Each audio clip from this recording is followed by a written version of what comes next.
Hi everyone and welcome to the channel. These are going to be your December monthly readings. I'm pulling signs at random here. So next we have Taurus. Welcome Taurus.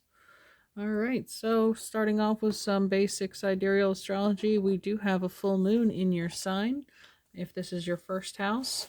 So that's happening at 22 degrees and it's also conjunct Mars retrograde. So this could be an abrupt or sudden change in your personal life. Or a change in your masculine energy coming out more predominantly around this time. And then we also have the winter solstice happening on December 21st, and that's going to be the shortest day of the year, longest night of the year, and that's why we get the name of the full moon in December as the long night moon. And then we also have a new moon in Sagittarius. That's at 8 degrees, and if you're again a Taurus rising or Taurus in your first house, this will be happening in your 8th house of endings, sex, death, transformation, transmutation. So with it being a new moon, you could see maybe something that recently came to an end. Perhaps that full moon lunar eclipse, something was released. And this is the new gateway, allowing something to begin, or that situation to be changed into something transmuted into the light, something made beautiful. Okay. So let's get started here with your cards.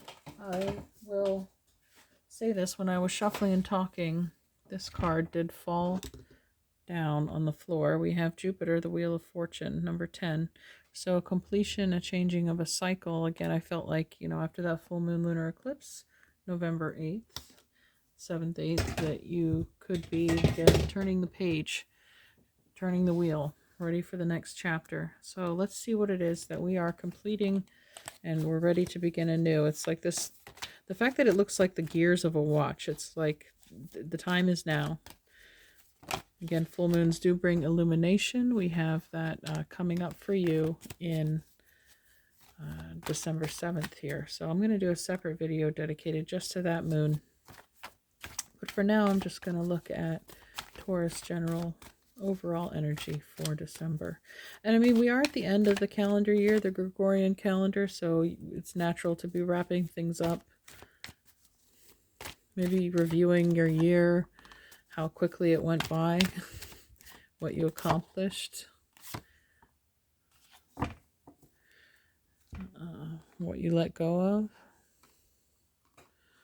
All right. And next we have the Palace of Coins. Okay, this is an atypical card. It's not a typical in the tarot deck, but this just is your element, the element of earth. This could be you moving into a new house, building or improving upon your current home, redecorating, but there's a lot of comfort, security, and luxury in and around your home. Some of you may enjoy gardening, so you're maybe planting new seeds or contemplating. I know it's winter right now, but maybe you're planning your garden for next year.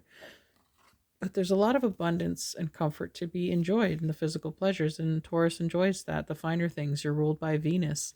You enjoy beauty and art and luxury. So this could be you in your element this month. The Tower, okay. We did talk about transformation and change, the new moon in your 8th house. So again, the Wheel of Fortune also indicating a shift.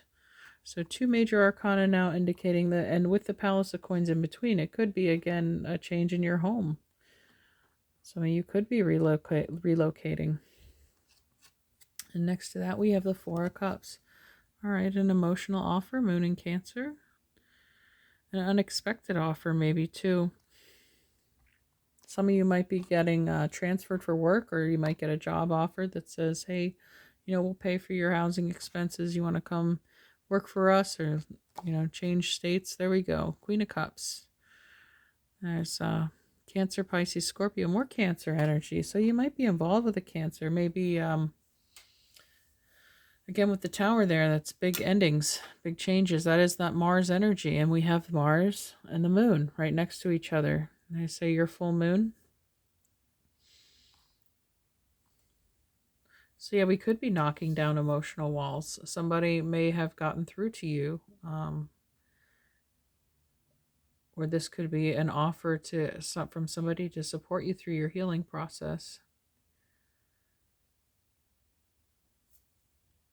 Say if there was a natural disaster, you could be getting aid to help clean up or relocate.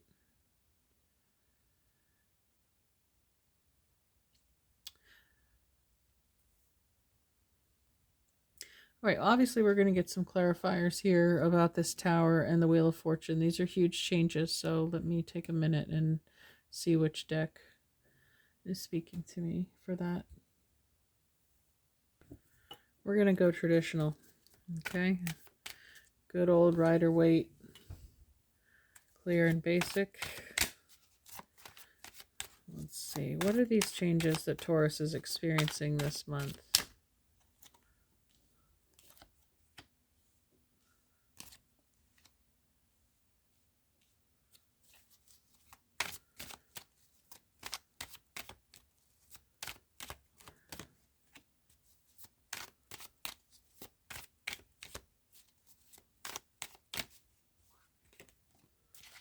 Okay, underneath this, okay, Seven of Wands. This is more Mars, Mars and Leo.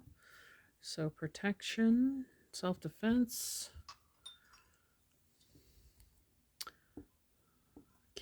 fighting for what's yours. Again, I did mention some people might be going through a divorce. You might have to, you might be dividing up assets or trying to protect your investments one way or another. It's not for everybody though. We have the Empress now. Yeah. Okay. I was feeling a very strong feminine. This could be a mother or a mother figure, older female energy. Just highly successful, accomplished. Could be embodying this Empress energy. That's the Queen of Manifestation. So, and again, your ruler Taurus is Venus, and the ruler of this card is Venus. So this is abundance, wealth, opulence. I mentioned a lot of you might be enjoying the finer things. And this could be like a shocking new experience for you. Maybe you're not used to it. Some of you might even try to resist it and just, oh, I'm not used to all this. You don't have to, do all that for me. But this is definitely saying you're worth it. I'm worthy of receiving that. There we go, receiving the Six of Cups. Somebody cares about you a whole lot. With this Four of Cups, this offer, emotional offer. Now we have Scorpio showing up with Cancer.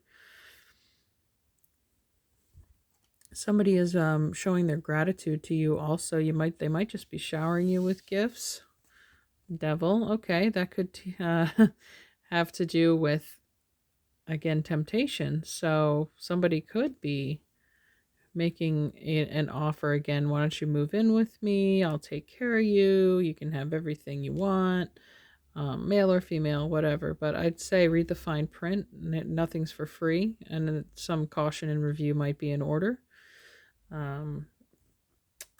So that's Capricorn energy. It could be happening in Capricorn season. Your sister Earth sign there as well. So we're dealing with Earth and Water energy this month, and that's all feminine energy. And now we have 10 of Wands, so that's fire, oppression. It could be, again, the end of this cycle. We started this reading with a 10. This fell out on the floor. So completion, endings, or you could be free of a contract, which is allowing you to be available to receive. Now, maybe you've given a lot. Your karmic contracts are complete, and now it's time for you to receive for all the energy that you have carried, that you have worked through as a Queen of Cups, regardless of your gender. So, because your energy has had such a profound impact on the people around you and your environment, and this is your environment responding in kind with all these four cards together, just by themselves, speak of this comfort, this reward, this security. And this tower, though, right above the devil, it could be the lightning breaking free the chains here, just bursting you out of some kind of prison, some kind of debt or a suppressed situation. And then we have, the Five of Swords. All right, so it's freedom from that. I definitely see a breaking of chains here. Some of you are gaining financial freedom this month, Taurus. You're able to quit your job. Isn't that the dream? All right. I forgot to look under this first deck here. Oh my goodness, the Five of Wands. So Saturn and Leo. There's a lot of contention here. There's competition. There's battling. Could be with words. But there's an impassioned, a feverish kind of struggle. It's like kind of like you're just inches from the finish line. It's like just a little harder, just a little longer, you know. 2 5s are all about change and transition. Okay, is there any message about this Queen of Cups? I'm getting, and the Empress being here, I want to get a Goddess Guidance card for us. It's like the struggle's over, though.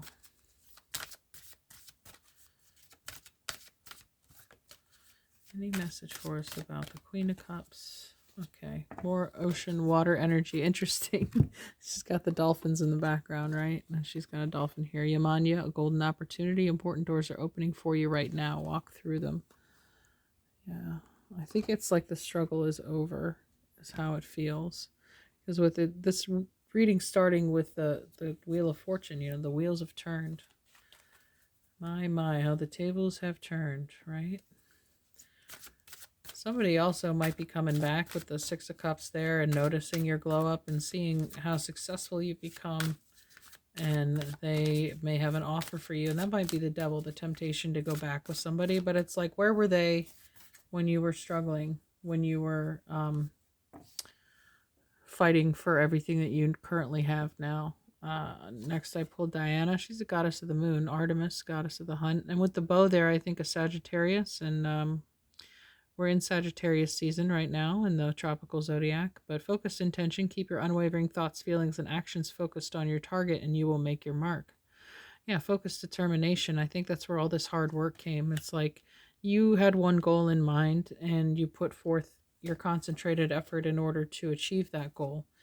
And now there's rewards on the other side of that. So again, be aware of who you allow in at that time. Again, you might be getting a lot of offers here with the Four of Cups and the Six of Cups. People wanting to give you things in hopes that you'll align with them.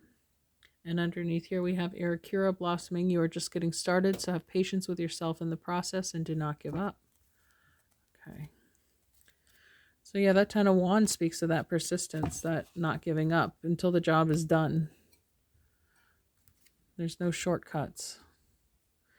And that way you may have strong Capricorn placements in your chart too, because they have strong work ethic. You know, they rule the 10th house of work and career.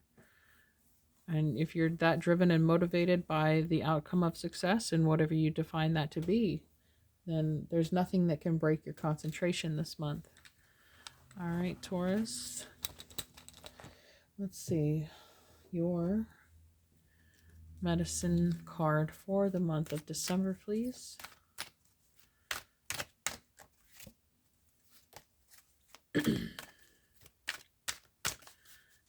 December, Taurus, opossum, number 23.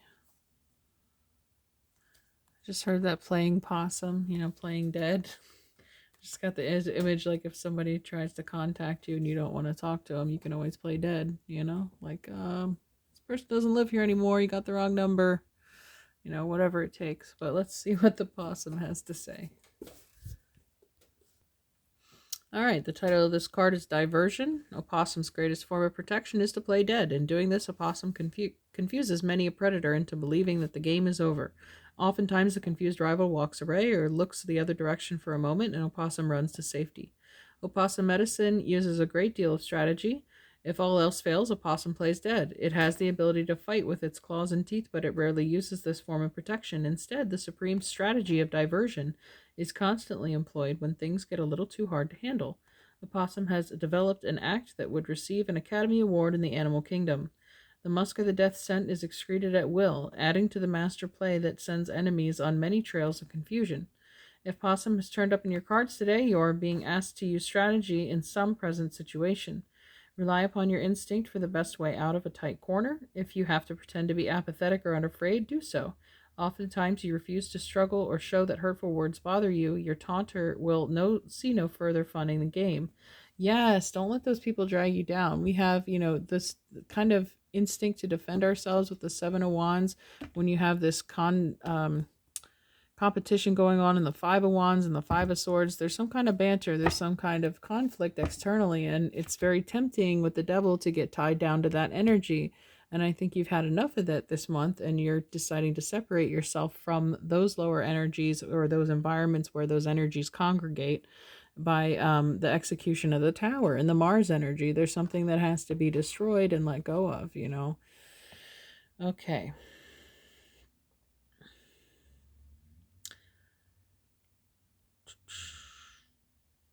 Rely upon your instinct for the best way out of a tight corner. If you have to pretend to be apathetic or unafraid, do it. Oftentimes, if you refuse to struggle or show that hurtful words bother you, your taunter will no longer further fun in the game. Warriors have used possum medicine for centuries, playing dead when the enemy nears and outnumbers them. Then, in a flash, when the enemy is least expecting it, the war cry is heard. The fright of this serves to further confuse the unsuspecting opposition. Victory is sweet when the strategy is one of mental as well as physical prowess.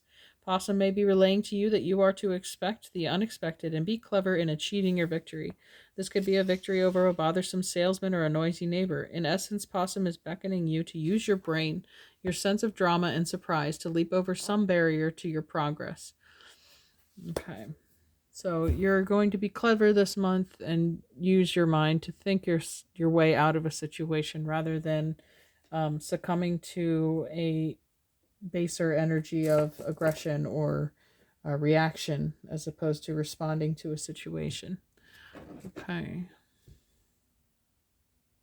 Your archetype card for this month, Taurus.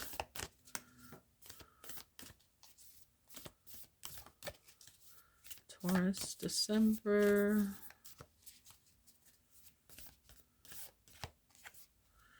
The stone, 67. Looks like the Philosopher's Stone. It has to do with alchemy, transmuting lead into gold. The Eternal, the Anchor, the Rock. As an archetypal object, the stone holds psychic and literal weight. Its energy is one of permanence, concreteness, and reliability. The stone's ability to transform is nearly imperceptible to us, as it changes ever so slowly over countless human lifespans. A single stone may see thousands of generations come and go, therefore it contains an ancient and eternal presence. The stone is best used to anchor our wild side, so no matter how far we roam, we can always find our way back. The stone tethers us to earth, helping to ground and connect us to stillness, quiet, and peace. When this card appears, it is likely the stone is a remedy for what ails us.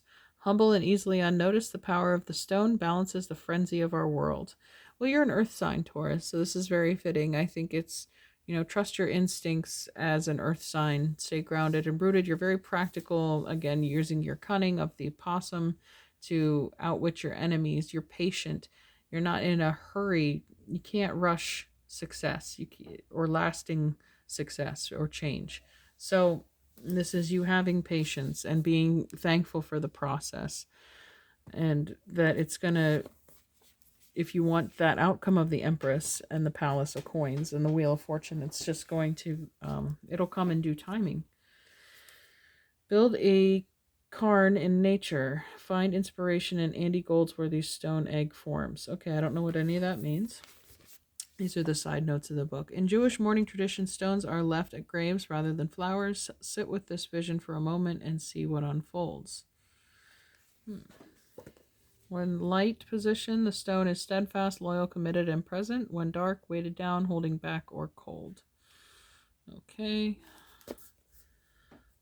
And your Queen of the Moon.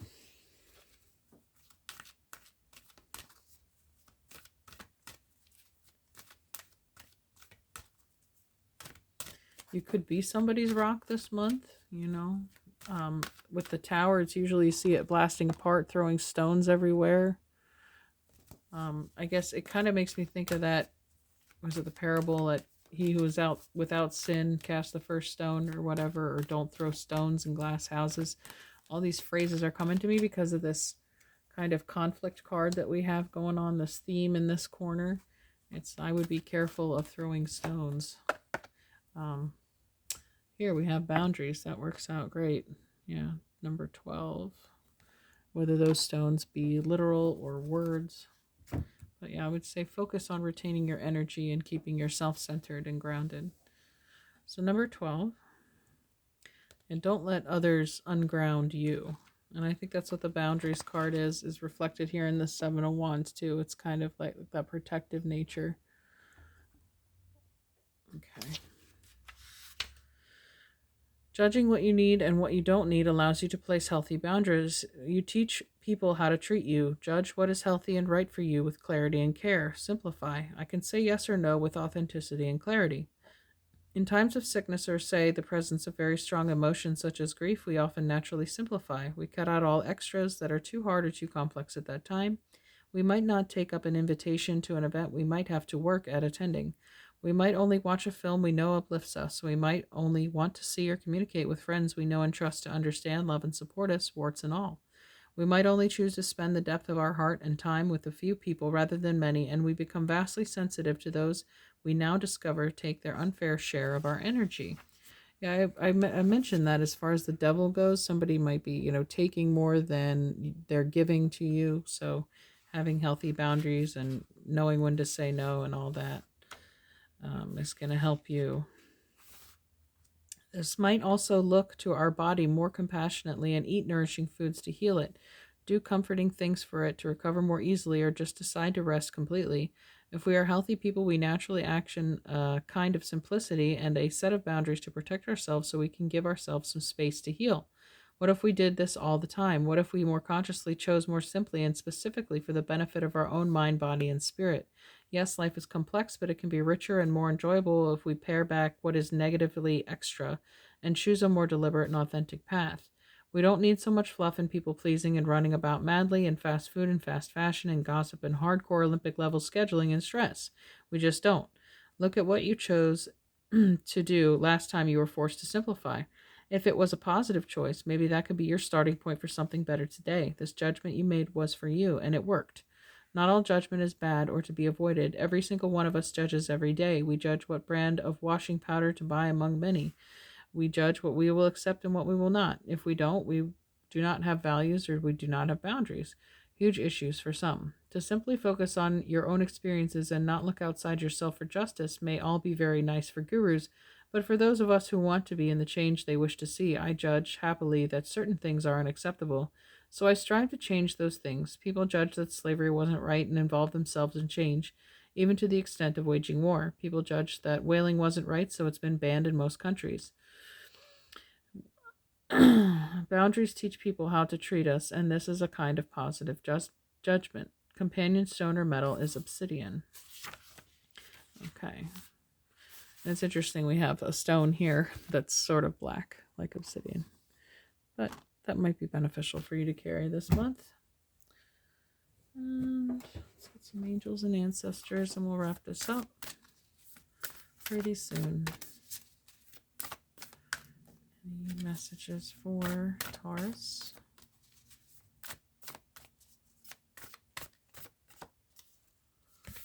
All right.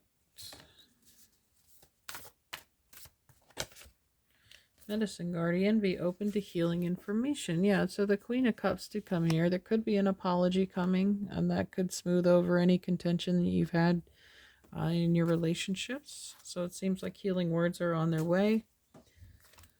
And how about... Or it could be you just having forgiveness and compassion for yourself, too. Part of the healing process, part of the having boundaries and learning your worth and that you're worth protecting. Okay, so I have here, cheer up, live in the moment. Okay. So again, focus again not on all the struggles that you've recently been through or are experiencing this month. Everything's temporary and transitory. Fives are very short-lived energy. They're change energy. So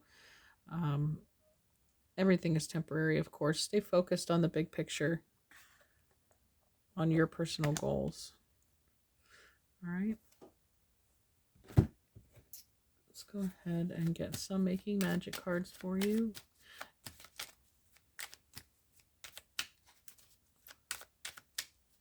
For Taurus. Safe and happy travel, protection from harm when journeying. Self-confidence, strong self-belief, and a sense of self-worth. Well, yeah, that goes well with the boundaries there. And power symbol, cleanse, purify, and protect the physical body. All right. Some of you might, again, with this Palace of Coins, you might be able to go on a retreat or some healing capacity with the Queen of Wands or Queen of Cups there, massage, soaking in the hot springs, aromatherapy, music therapy, anything, some kind of retreat away. So that can give you the power to cleanse and purify and renew. All right, and I guess that's it for us. I did, let me grab a Journey of Love card, and then I feel like that'll be fine. Okay, Taurus.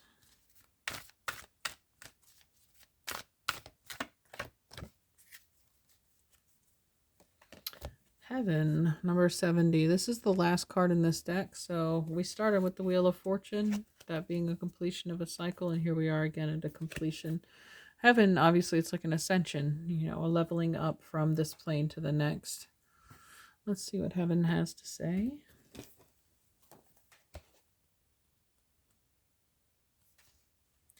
You are meant to live heaven now, not later, sometime after you die. What was the use of this life and body if not to live heaven now? Look for a mad divine genius in all that is, especially the puzzling parts of your life that make you scratch your head or tear your hair or scrunch up your face and scream with frustration. Those are the places in which the divine is saying, here, heaven is hiding. Let's unveil it together. Let me show you. Let me unveil your own mad divine genius right here. Look for heaven, even in hiding. It will not withhold itself from you for long, beloved. It wants to be known by you. This oracle brings you a special message. The enlightener is calling you to more, more, and more. More divinity, love, acceptance, and embrace of life itself. There is no limit in what is being offered to you from the divine lover calling to you, the beloved. Rejoice and know that the dance of love between you and the divine is removing all veils of illusion one at a time, until you behold each other naked and true, finally to discover you are each other, you are love. Okay, that's a lovely note to end on, Taurus. I hope you enjoyed this reading. Take care, and hopefully we'll see you next month. Thanks a lot. Bye-bye.